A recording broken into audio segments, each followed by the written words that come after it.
தமிழ்நாட்டில் மல்லகுண்டா ஏரியாவில் சிப்காட்டுக்காக நிலத்தை கையகப்படுத்த போகிறாங்க. அங்கே மக்கள் போராட்டம் பண்ணிட்டு இருக்காங்க. பெரம்பூரில் கிரசர் தொழில ஆரம்பிக்க போகிறாங்க. அங்கேயும் மக்கள் போராட்டம் பண்ணுறாங்க. இந்த மக்கள் என்ன சொல்கிறாங்கன்னா, வெறும் புழுதியோடும் சகதியோடும் தான் நாங்கள் உணவு சாப்பிட்றோம்.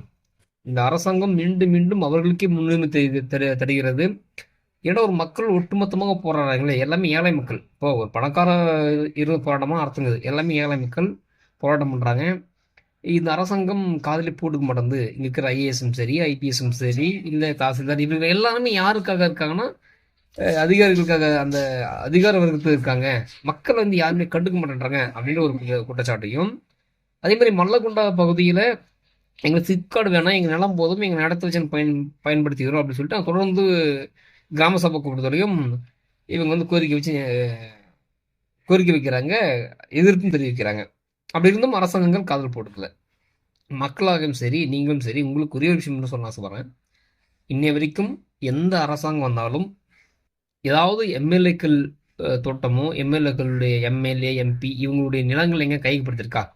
இது வரைக்கும் தமிழ்நாட்டில் ஏதாவது ஒரு எம்எல்ஏ என் நிலத்துக்கு வழியாக இந்த திட்டங்கள் போகுது, என் நிலத்தை கையகப்படுத்துற சொல்லி யாராவது ஒருத்தர் போராட்டம் பண்ணியதோ பேட்டி கொடுத்ததையும் பார்த்துருக்கீங்களா? பண்ண மாட்டாங்க. ஏன்னா அதிகாரிகளும் தெரியும், அரசாங்கமும் தெரியும், இவர்கள் அப்பாவி மக்கள், அதாவது கேட்பற்ற நாதியற்ற மக்கள் நிலத்தை பிடுங்குவாங்க.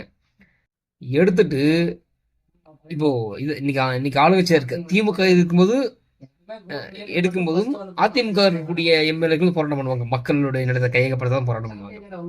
அதிமுக ஆட்சியில் இருக்கும்போதும் அப்போதும் பொதுமக்களுடைய நிலத்தை எடுப்பாங்க. அப்போதும் திமுக போராட்டம் பண்ணுவாங்க. ஆக மொத்தத்தில் மாத்தி மாத்தி இவங்க வரவங்க திட்டங்கள் பொதுமக்கள் அங்கதான் வரும். அப்ப அந்த அரசியலை அழகா பயன்படுத்துவாங்க. இந்த மக்கள் என்ன செய்யணும், ஏது செய்யணும் தெரியாமல் மீண்டும் மீண்டும் மீண்டும் இருவருக்கு யாராவது அதிகாரத்தை கொடுத்து ஆட்சியில் உட்கார வச்சு இவர்கள் காலத்திற்கும் அழுகின்ற காட்சியை தான் நம்ம பார்த்துக்கிட்டு இருக்கிறோம்.